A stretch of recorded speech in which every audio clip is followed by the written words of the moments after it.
o planejamento sucessório. É um tema complicado que a gente não quer fazer, né? A gente fica pensando, não, eu tô vivo, eu tô bem, quando eu tiver com 60 anos eu resolvo isso, né? E, na verdade, quanto mais cedo, melhor, né? Então, eu queria que o senhor explicasse um pouquinho sobre esse planejamento sucessório, familiar, qual momento seria importante a gente parar e olhar para esses detalhes. Ah, maravilha, Jenny. Isso é cultural. No Brasil, as pessoas não têm ainda uma cultura de se planejar, de olhar para o futuro e ver qual é o melhor caminho a ser adotado para evitar diversas intempéries que a vida nos impõe. Isso ficou muito evidente, Jenny, na atual conjuntura da família brasileira. O brasileiro não está acostumado a fazer inventário. Inventário é algo novo na família. A classe baixa e a classe média hoje têm acesso a patrimônios consideráveis nos últimos 50 anos. Então, é uma nova conjectura. E as pessoas chegam aqui no escritório, muitas vezes, já na dor de ter perdido o pai, o ente querido, e ele acha que ele ganhou um presente. O pai deixou para ele uma herança. Quando a gente senta e atende essas famílias, que ele sabe que é alta carga tributária para fazer inventários, custos com processo judicial, com advogado, muitas vezes deprecia o patrimônio em 20%, 30%, e a família não dispõe de recursos financeiros para isso. A tributação tem que ser paga imediatamente após a abertura do inventário. Então, isso acaba trazendo um transtorno para os herdeiros muito tremendo. Sem falar ainda, Jenny, na questão pessoal e familiar, né? De quem é aquele patrimônio, a quem pertence aquilo, o pai deu um bem para um, mas não deu para outro. Então, todas essas conjecturas familiares nasceram com a necessidade de fazer o inventário.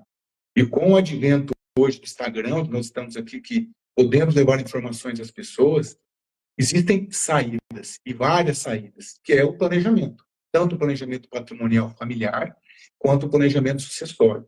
Você trabalha muito com isso, atende muitas famílias com muita competência, né? E sabe quanto isso é importante, ajustar os investimentos financeiros da família, para que no longo prazo ele tenha, ao mesmo tempo, liquidez, tranquilidade financeira para tocar a sua vida e deixar um legado para os filhos, que é o sonho de qualquer pai, né? Construir algo e deixar algo. Mas isso precisa ser feito de forma organizada. E no Brasil existem diversas ferramentas que são próprias para planejamento patrimonial. E não é uma invenção minha, não, o Fábio, que é o melhor advogado do Brasil. São ferramentas que a lei prevê, só que desconhecidas por muitas pessoas, gente. As pessoas não tinham acesso à informação e a grandes bancadas de escritórios no passado. Então, acabavam caindo na cilada do inventário e nas perdas patrimoniais, por exemplo. E aqui, Jenny, eu quero deixar um ponto importante. Quando a gente fala em perda patrimonial por ausência de planejamento, não é a perda só tributária no inventário. É a perda patrimonial, por exemplo, uma ação trabalhista, que veio no momento em que a família, que os patriarcas não estavam preparados, um acidente de carro, que pode levar por parte do patrimônio, um passivo tributário oculto numa pessoa jurídica, onde os sócios administram de forma equivocada. Viver é viver em risco. Então, todos os dias na nossa vida, nós corremos muitos riscos. E quando a gente corre risco, o nosso patrimônio não pode estar na pessoa física. O patrimônio tem que estar estruturado em uma sociedade limitada, uma sociedade anônima, já sucedida por filhos, para evitar que esse interpério, que essa ação judicial, que esse imprevisto, possa atingir diretamente esse patrimônio conseguido ao longo de muitos anos pela família. Nós temos, Gênesis, também uma grande preocupação no seio familiar, que são as pessoas que nós chamamos indesejadas.